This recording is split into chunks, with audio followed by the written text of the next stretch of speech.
313 জন সৈন্য নিয়ে আমি কেমনে যুদ্ধের ময়দানে যাব রে? হ্যাঁ, কাতার সৈন্যের সঙ্গে কেমনে লড়ব?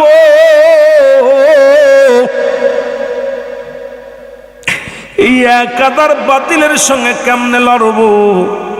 আল্লাহ মুসলমানদের যদি শেষ করে দাও, আল্লাহ আমার সাহাবীদের যদি শেষ করে দাও, আমি নবী কার কাছে দিনের দাওয়াত দিব? আমি নবী কার কাছে ইসলামের দাওয়াত দিব? রব্বুল আলামিন, আমি কার কাছে দিনের দাওয়াত দিব রে আল্লাহ? আল্লাহ বলে নবীজি হাত উঠায় কাঁদতেছিলেন। এমন সময় জিবরিল আমিন আসলেন, সালাম দা, আসসালামু আলাইকুম ইয়া রাসূলুল্লাহ, ইয়া হাবিবাল্লাহ। নবী কো আলাইকুম আসসালাম। জিবরিল, এমন সময় কেন আসছো? বলে হুজুর, আল্লাহ রাব্বুল আলামিন আমাকে পাঠিয়েছে। আজকে কোনো ওহী নিয়ে আসি নাই, আজকে একটা শুভ সংবাদ নিয়ে আইছি। আপনি চোখের পানিগুলো মুছে ফেলেন, কেন টেনশন করেন? আল্লাহ রাব্বুল আলামিন আমার সনে 3000 সৈন্য আসমান থেকে পাঠিয়ে দিছি ইয়া রাসূলুল্লাহ, ইয়া হাবিবাল্লাহ। 3000 ফেরেশতাদের সরদার হইয়া, আমি সেনাপতি হইয়া আপনার কদমের মধ্যে আল্লাহ পাঠিয়ে দিছে। জোরে বলা যাবে না মারহাবা? কত হাজার? 3000। রাসূলুল্লাহ তাকায় দেখে 3000 ফেরেশতা। কাম সারছে। সবার হাতে অস্ত্র, সবার হাতে, সবার কাছে ঘোড়া, সবার কাছে যানবাহন, সব প্রস্তুতি, এক পোশাকে। কাফেররা কয়শো আর মুসলমানদের 3000। 313 জন হলো শরিয়াতে। আল্লাহ নবী দেখে মিসকে একটা হাসি দিলেন। নবীজিকে বলতেছেন, নবীজি বলতেছে, জিবরিল বলে ইয়া রাসূলুল্লাহ, ইয়া হাবিবাল্লাহ, শুধু 3000 নয়, আরো 5000 প্রস্তুতি আছে, শুধু আপনি হুকুম দিবেন। কারণ মোট 8000 ফেরেশতা রব্বুল আলামিন পাঠিয়েছে। 3000-এর কমান্ডার বানায় আমারে পাঠাইছে, আর 5000 প্রস্তুতি রাখছে, মজুত রাখছে। আপনি যদি বলেন তারা আসবে, আর যদি না বলেন তারা আসবে না। নবী গো, আপনি ঘোষণা করে দেন, যুদ্ধের ঘোষণা করে দেন, আর দেরি করেন না। আল্লাহ নবী বলে যুদ্ধ শুরু করে দাও। কাফের রাইসা দেখে মুসলমানদের কাফেলা, দূর থেকে ডাকে হাজার হাজার মুসলমান। কাফেরদের পরাণ শুকায় গেছে, কলিজাটা শুকায় গেছে। এত সৈন্য কই পেল রে? এত সৈন্য কই পেল? যুদ্ধ শুরু হয়ে গেল। এই যুদ্ধে তুমুল আকারে যুদ্ধ কাটাকাটি শুরু হয়ে গেল। দুটি বালক পুরো ময়দানের বদর প্রান্তরে দৌড়াদৌড়ি করে, যারে পায় তারে জিগায়, ভাই আবু জেহেল রে দেখছনি? আবু জেহেল কিডা? দুই ভাই তোমার বাবু জেহেল রে, ঘোড়ার পায়ের নিচেই পড়ে আছে। ছোট্ট ছোট্ট দুটি ভাই তরবারি দুইটা হাতের মধ্যে নিয়ে জিগায়, ভাই আবু জেহেল কই? আবু জেহেল কিডা? কই কি আর বা? কয় দরকার আছে। শত্রু গেলে কয়, ভাই আবু জেহেল কিনা? কয় তোমরা কি করবা? কয় দরকার আছে। যুদ্ধ শুরু হয়ে গেল। ও মুসলমান শুনে নাও, একজন লোক বলে, ভালো কই যে দেখো সাদা ঘোড়ার উপরে আবু জেহেল বসে আছে, ওইটা লো আবু জেহেল। দুই ভাই দৌড়ায়া ছুটে গেলেন, যা তরবারি দিয়া বারবার হাঁকাইতে লাগলেন, কিন্তু গায়ে মারতে পারে না, কারণ ঘোড়ার ঠাটুর নিচেই পড়ে আছে দুই ভাই। আবু জেহেল রে কেমনে সোয়া পাবে? সোয়া পায় না। ছোট ভাই বড় ভাইরে কয়ে, বাইরে এভাবে তো মারা যাবে না, ওই ঘোড়া পর্যন্ত আমরা উঠতেও পারবো না, মারতেও পারবো না। তুমি একটা কাজ করো, সামনে থেকে ঘোড়ার পা দুটো কেটে দাও। সুবহানাল্লাহ। আরো জোরে। ছোট ভাই কইছে, ভাই কি? আমি পিছনে তরবারি নিয়ে দাঁড়াই থাকলাম, তুমি ঘোড়ার পার মধ্যে পোষ লাগাই দেবা, আর ঘোড়া পড়ে যাবে, আবু জেহেলও পড়ে যাবে, মারবো পিছন থেকে। যুক্তি দেখছেন? কারণ ঘোড়ার পর তো মারা যাচ্ছে না, যে কথা সেই কাজ। আবু জেহেলের ঘোড়ার পায়ের মধ্যে কোপ লাগাই দিয়েছে বড় ভাই, আর ছোট ভাই পিছন তাই আবু জেহেলের একদম গর্দান ছাড়িয়ে দিয়েছে। মারহাবা বলেন না? পিছন থেকে যখন ছেড়ে দিছে, মুসলমান শোনে না, এদিকে আবু জেহেলের ছেলে, ও যুবক বন্ধুরা শোনো, আবু জেহেলের ছেলে উনি কি করলেন? উনি আসিয়ার মুসলমান ছোট ভাইয়ের হাতের মধ্যে একটা কোপ দিলেন। কোপটা দেওয়ার পর হাতটা পুরোটাই ঝরে গেল, সামান্য একটু চামড়ার মধ্যে ঝুলতেছিল। ছোট ভাই 8 বছরের বালকটা এই তরবারিটা, ডান হাতের তরবারিটা নিয়ে বাম হাতের মধ্যে নিয়ে আবু জেহেলের গায়ের মধ্যে কোপ শুরু করে দিলেন। বাম হাতটা কেটে ফেললেন, ডান হাতটা ডিস্টার্ব করতেছিল, পায়ের নিচেই দিয়া ডান হাতটা ছিঁড়ে ফেলা দিলেন ছোট ভাই। দুটি ভাই এরপরে আবু জেহেলের ছেলে গর্দানের মধ্যে কোপ মারলেন, ছোট ভাই শাহাদতের পেয়ালা পান করলেন। বড় ভাইকে দুনিয়া থেকে বিদায় করে দিল, দুটি ভাইকে দুনিয়া থেকে বিদায় করে দিছে।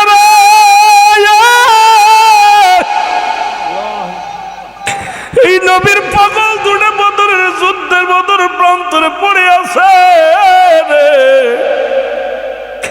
আল্লাহ নবী ডাক দিয়ে বলে, সাহাবীরা রে, শহীদের লাশগুলো আনো, শহীদের লাশগুলো আনা হলো। মুসলমানদের 14 জন শাহাদতের পেয়ালা পান করলো। কয়জন শাহাদতের পেয়ালা পান করলো? কাফেরদের 70 জন বন্দী হলো। 70 জন মুসলমান এন্তেকাল মারা গেল। আমার বাবারা, আমার রহমতের নবীর সামনে বালক দুটির লাশ নিয়ে আসা হলো। নবীজি লাশগুলো ঘুরে ঘুরে দেখে আর কান্দে। আমার নবীজির চোখের পানিগুলো শুকায় না। আল্লাহ নবী চিৎকার মেরে বলে, রব্বে কারীম,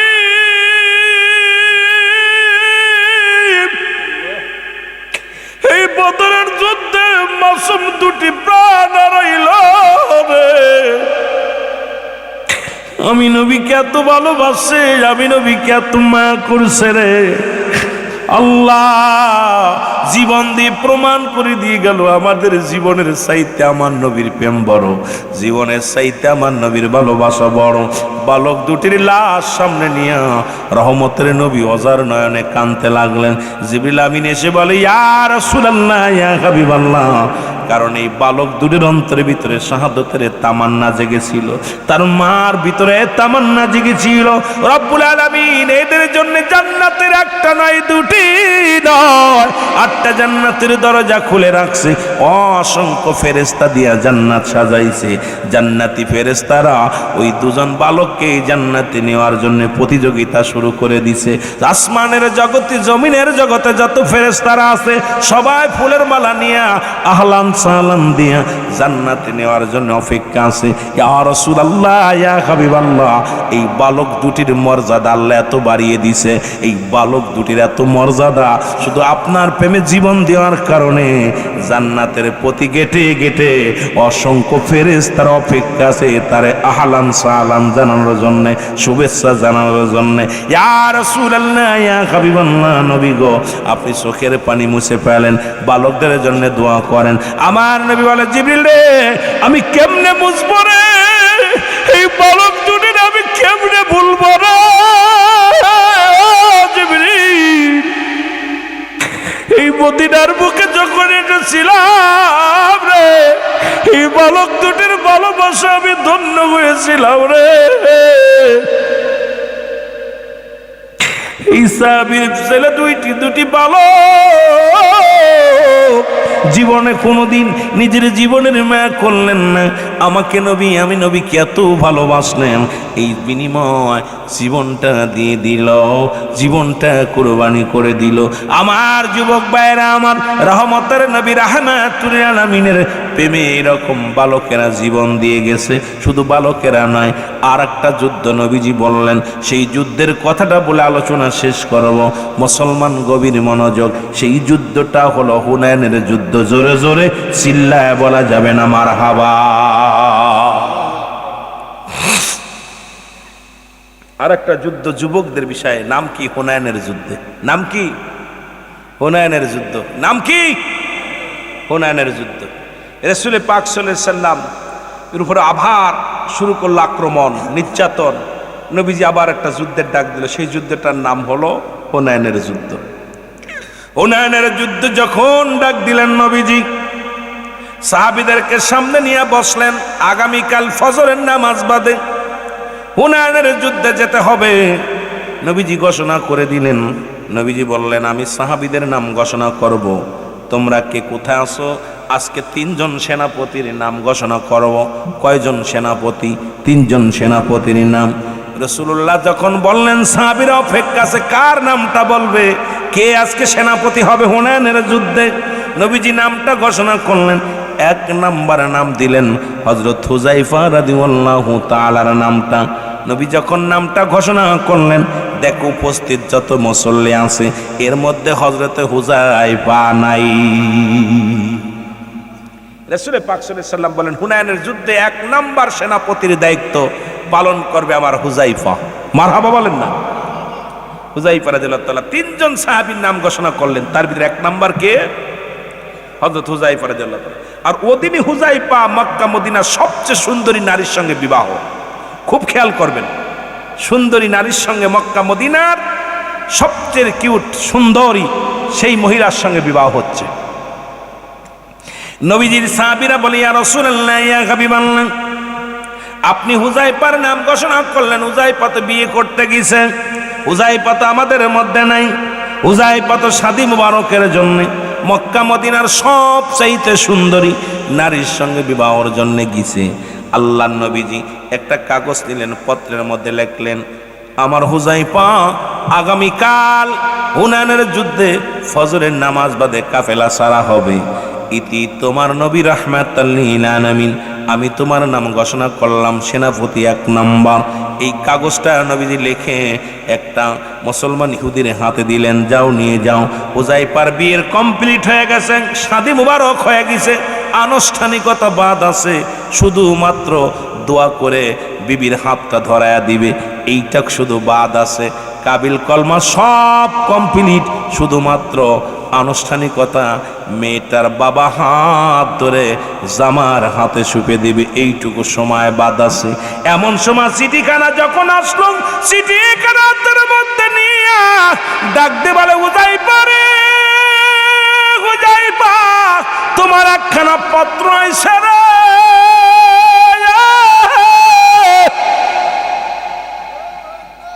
হুযায়ফা চিঠিখানা হাতের মধ্যে নিয়ে যখন পড়ছে, লেখা আছে, হুযায়ফা রে, আমি হুনাইনের যুদ্ধে তোমার এক নাম্বার সেনাপতি নাম ঘোষণা করলাম, আগামীকাল ফজরের নামাজ বাদে যুদ্ধের ময়দানে যেতে হবে।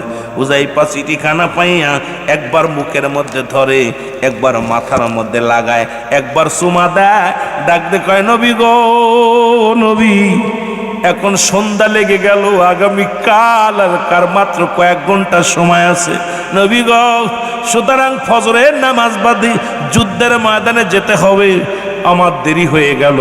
লাফতে উঠে বলে, উপস্থিত ভাইয়েরা আপনারা থাকেন, আমি রওনা দিলাম। হুযায়ফা শ্বশুর ডাক দে বলে, বাবা পাগলামি করো কেন?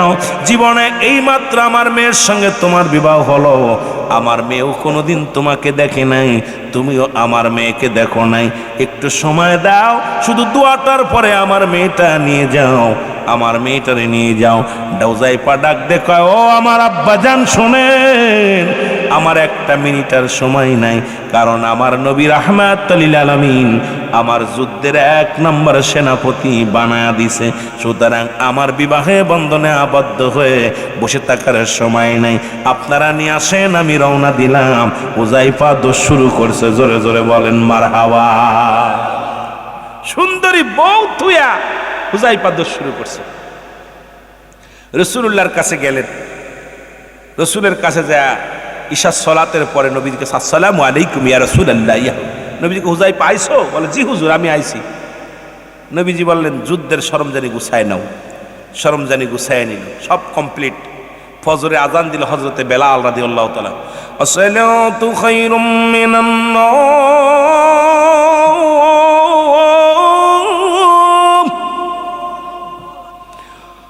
আল্লাহু আকবার,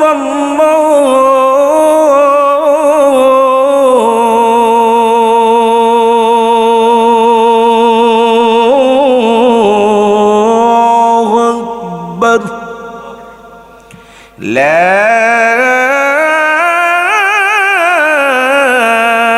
ইলাহা ইল্লাল্লাহ।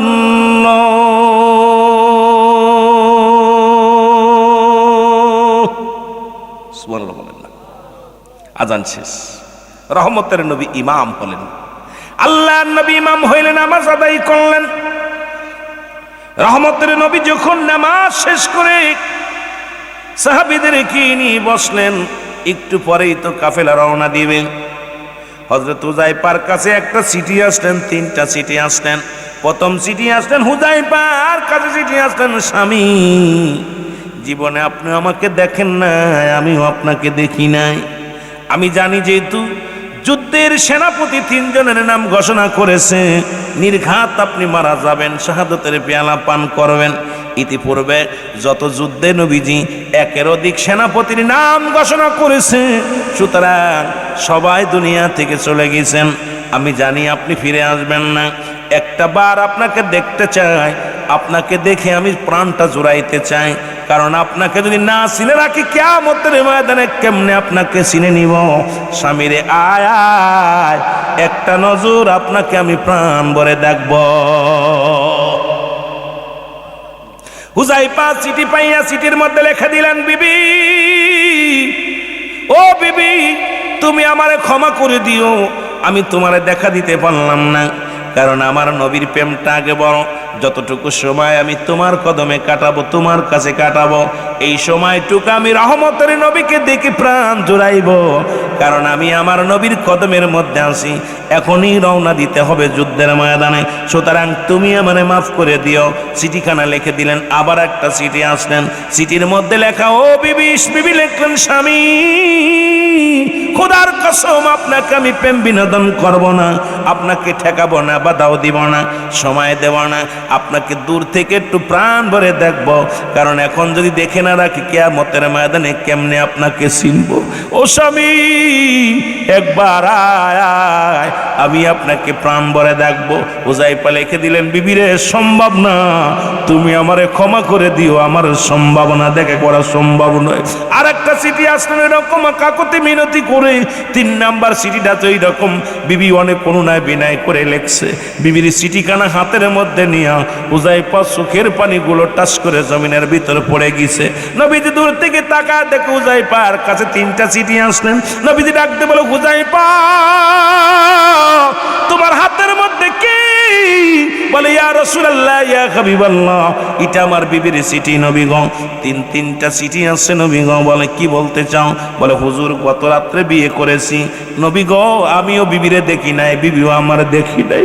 ইয়া রাসূলুল্লাহ, ইয়া হাবিবাল্লাহ, একটাবার দেখার জন্য বড় আফসোস জাগছে, একটাবার দেখার জন্য বড় অনুনয় বিনয় করেছি। ইয়া রাসূলুল্লাহ, ইয়া হাবিবাল্লাহ, আল্লাহর নবী কয়, হুযায়ফা, আমি তোমার বিদায় দিলাম, যাও তোমার বিবির সঙ্গে দেখা করে আসো, আর দেরি করো না, তাড়াতাড়ি যাও।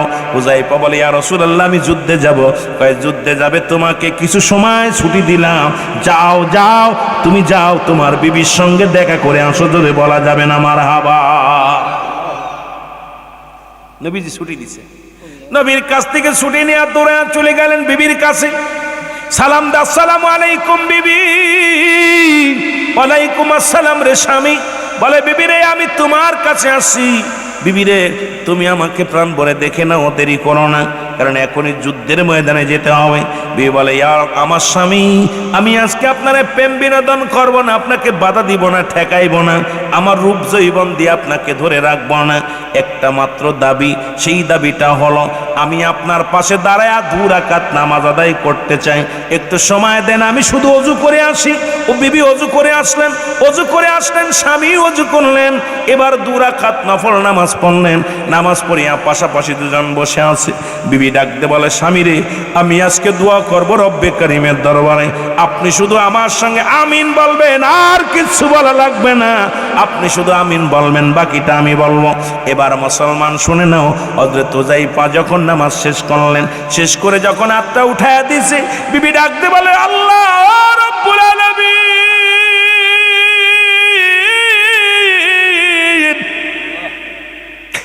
ও রব্বুল আলামিন, আমি তোমার কাছে ফরিয়াদ করি, আল্লাহ, যেহেতু হুনাইনের যুদ্ধে 1 নাম্বার সেনাপতি আমার স্বামী, আল্লাহ,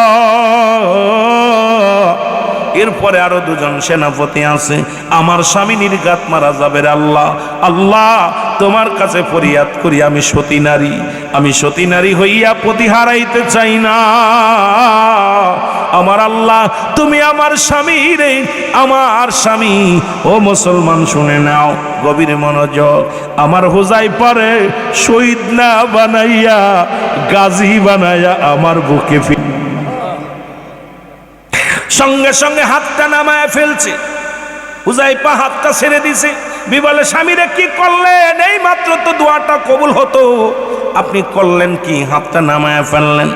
ডাক দে কয়, বিবিরে পাগলামি করো না, কারণ আমার নবীজি জানে আমি বিয়ে করেছি, আমার নবী জানে আমি এই মাত্র বিয়ে করলাম। আমার নবী যখন আমার জন্য লিখেছে শহীদের পেয়ালা, শাহাদতের পেয়ালা, তুমি আমাকে কেন ফিরাইতে চাও? আমার নবীর চাইতে কি তুমি আমারে ভালোবাসো?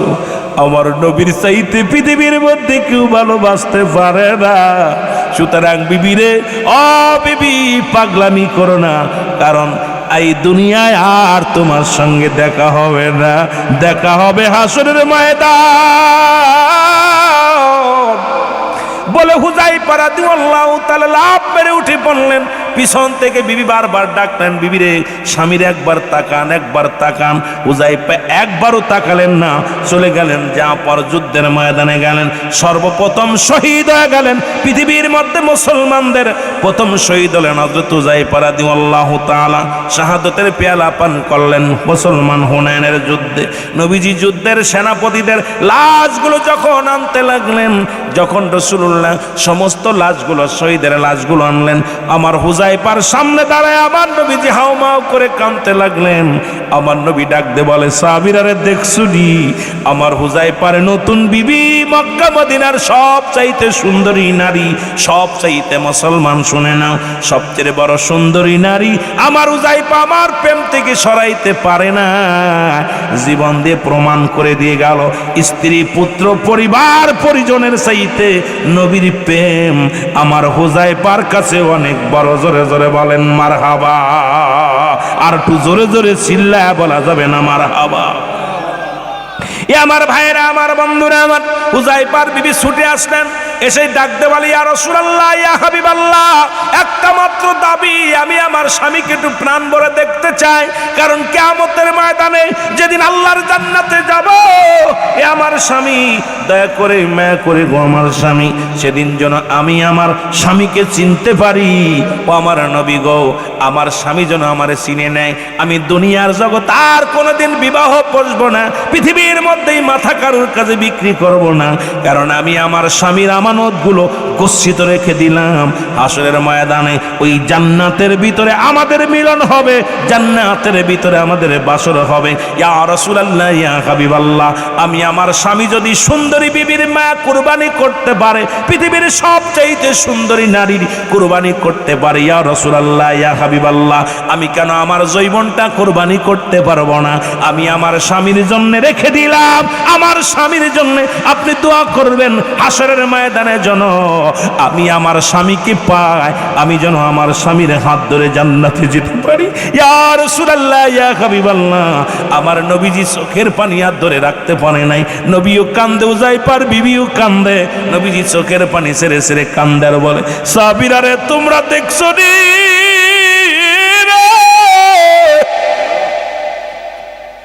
তোমরা দেখছো নি আমার হুযায়ফা জীবন দিয়া গেছে রে, আমি নবীরে ভালোবেসে। জিবরিল আমিন বলে, ইয়া রাসূলুল্লাহ, ইয়া হাবিবাল্লাহ, ওই 8টা জান্নাতের দরজাগুলো খুলে সুসাজিত করে অপেক্ষা আছে ফেরেশতারা, কারণ নবীর প্রেমিকই জান্নাতের ভিতরে ঢুকানোর জন্য। দেরি হয় না, দেরি হয় না নবী গো, তাড়াতাড়ি বিদায় দেন হুযায়ফারে, কারণ ফেরেশতারা অপেক্ষা আছে তারে স্বাগতম জানানোর জন্য।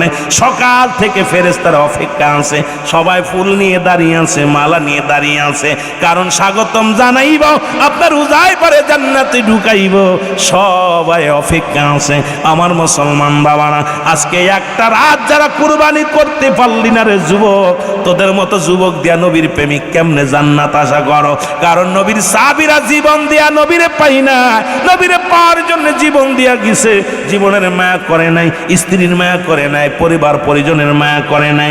আর আমরা যুবক একটা রাত কোরআনের মাহফিলে বইয়া নবীজির সাহাবীদের জীবনী, আল্লাহর নবী রাসূলের প্রেম আলোচনা শুনব, তাও কপালে জোটে না। আমার মতো কপাল পুরা দুনিয়ার মধ্যে কেউ নাই। এই জন্য বলে মুসলমান, নবীর প্রেম ভালোবাসা যার অন্তরে যতটুক, তার ঈমান বলতে ততটুক। নবীর প্রেম ভালোবাসা যার অন্তরে নাই, তার ঈমান বলতে কিছু নাই। সরাসর বেঈমান।